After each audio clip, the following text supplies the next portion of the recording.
The important part is to receive red cherry. This may not look much like coffee, That's the first step of quality. but this is the start of the coffee cherry fruit milling process. After harvesting and weighing, the coffee cherries come here to the receiving tank.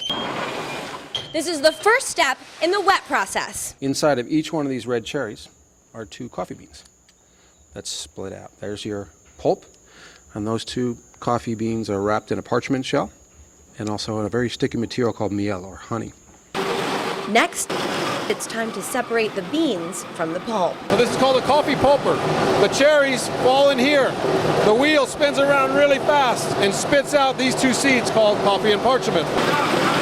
The coffee cherries are then pushed along through a water trough and are sorted by water immersion. Bad or unripe fruit floats, and the good fruit sinks. Top quality fruit moves to the final wet stage, fermentation. After as many as 36 hours, the beans are ready to get dried, either in the sun or in a mechanical dryer.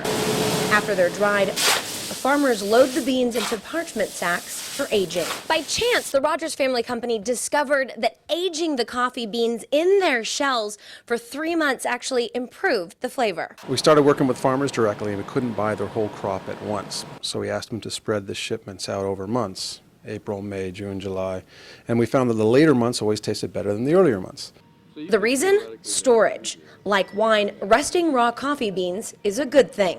After letting the beans rest, it's time to get the raw beans out of their shells. These machines behind me are known as the peelers. What they're doing is taking the beans in their shells, rubbing them against each other to reveal the green beans inside.